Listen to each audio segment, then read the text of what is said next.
اور میں یہ سمجھتا ہوں کہ جو انیشل رپورٹس ہمیں ریسیو ہوئی ہیں، ہمارے وفاقی حکومت کے کئی ادارے ہیں جو جن کے وہاں پہ نیٹ ورک بھی موجود ہوتے ہیں، اور اس میں یہ بات سامنے آئی ہے، جو تفصیلات میں نے آپ کے سامنے رکھی ہیں، وہ تمام حقائق جو ہیں وہ باقاعدہ رپورٹ ہوئے ہیں، تو میں نے عوام کے سامنے وہ حقائق رکھے ہیں. اچھا سر، جی جاوید سر، نیشنل نیوز سے 15 جولائی کو جو واقعہ ابھی آپ نے پبلکلی بتایا، ورنہ تو میڈیا پر تو ایسی کوئی خبر ہی نہیں ہے کہ وہاں ہو کیا رہا ہے، عام عوام کو پتہ ہی نہیں ہے. تو آپ یہ ایک غیر اعلانیہ سی پابندی ہے کہ وہاں کی کوریج نہیں کی جانی ہے اور اس کو رپورٹ نہیں کرنا. آج آپ نے یہ تمام تر انکشافات کیے، جس میں پھر آپ نے اس کی کنکلوژن بھی کر دیا کہ اس کے ذمہ دار پی ٹی آئی ہے اور سیاسی جماعتیں اور بھی شامل ہیں اس میں. اور اس کے ساتھ ساتھ جو جرمنی کا واقعہ ہے اس کو بھی آپ لنک کر رہے ہیں پی ٹی آئی کے ساتھ، کیونکہ جی میں نے کہا اگر سفارت خانے کے باہر جی وہ جو جرمنی میں سفارت خانے کے باہر ایک احتجاج ہو رہا تھا، اس کی وجوہات کیا تھیں وہ ذرا بتا دیجیے کہ احتجاج ہو کس وجہ سے رہا تھا. دیکھیے جو جرمنی میں واقعہ پیش آیا، میں نے کہا کہ ابھی حتمی رپورٹ اس کی نہیں آئی ہے، دیکھا جا سکتا ہے افغان باشندوں کو، مگر اس میں اگر کوئی پاکستانی ملوث ہے وہ ہم فیشل ریکگنیشن سے نکال لیں گے. تو وہ افغان باشندوں کا جو احتجاج تھا وہ تو کرکٹ میچ کے اندر اتنی سنسنی لے آتے ہیں اور ایک زندگی موت کا اس کو مسئلہ بناتے ہیں، تو یہ جذبات ان کے سمجھ سے باہر ہیں. پاکستان نے تو ہمیشہ اکوموڈیٹ ہی کیا ہے، پاکستان نے تو ہمیشہ ریفیوجیز ہوں، باقی معاملات ہوں، ہمیشہ جو ہے وہ عزت احترام کے ساتھ ایک دوست ملک کے طور پہ، ہمسائے کے طور پہ سامنے آیا ہے. مگر یہ جو واقعہ ہوا ہے، اس کا جو جرمن یہاں پہ ریپ موجود ہیں، فارن آفس نے جس طرح میں نے کہا احتجاج بھی ریکارڈ کروایا ہے، گرفتاری کا ان افراد کی مطالبہ بھی کیا ہے، اس کی محرکات بھی اب جاننے کی کوشش کر رہے ہیں. رپورٹ آ جائے گی، اس کو پبلک بھی کر دیں گے، اور سیکیورٹی کو بھی یقینی بنانے کا کہا ہے، اور سیکیورٹی جو لیپس ہوا ہے وہاں پہ ان ذمہ داران کے خلاف ایکشن کا بھی کہا ہے. تو اس میں تو ہم بھرپور اپنا کردار ادا کر رہے ہیں.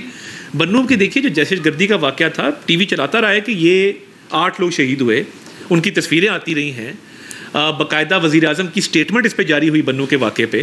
وزیر اعظم نے مذمت کی، سیکیورٹی فورسز کو سراہا، ان شہادتوں کے حوالے سے بات کی. تو اس کے بعد جو یہ انتشار پھیلایا گیا ہے اور کے پی گورنمنٹ اس پہ ایک پولیٹیکل پوائنٹ سکورنگ کر رہی ہے، میں نے تو اس پہ کوئی پولیٹیکل بات نہیں کی، فیکٹس رکھے ہیں اور آپ کے سامنے حقائق رکھ کے یہ کہا ہے کہ جی یہ وہاں پہ ہوا تھا. تو کے پی گورنمنٹ اس پہ پوائنٹ سکورنگ بھی کر رہی ہے، ان کو نہیں کرنی چاہیے، اور ان کو چاہیے کہ وہ دہشت گردی پہ توجہ دیں جو ان کے صوبے کے اندر جو ہے زور پکڑی ہے. ہم سب کا کامن مسئلہ ہے، ہم ان کی معاونت کریں گے، ہیلپ کریں گے. مگر جنوبی اسلام میں کیا ہو رہا ہے، اور یہ دہشت گردوں کو جو واپس لائے تھے پی ٹی آئی کی گورنمنٹ لائی تھی، اب پوری قوم اس کا نقصان جو ہے وہ برداشت کر رہی ہے. تو یہ بڑے سیریس معاملات ہیں. تو کے P government political point scoring نہ کرے، دہشت گردی سے لڑنے میں جو ہے وہ آرمڈ فورسز کی، فیڈرل گورنمنٹ کی مدد کرے اور ان معاملات کو ٹھیک کرے. سر آپ کے سے اسد کیسر صاحب نے الزام لگایا کہ ہمارے ایم ایل اے کو باری پیسوں کی آفر کی جاتی، اس پر کیا کہیں گے؟ اور دوسرا جو آرٹیکل 6 اور پابندی لگانے کی بات ہوئی ہے پی ٹی آئی کو، پیپلز پارٹی کہاں کھڑی ہے؟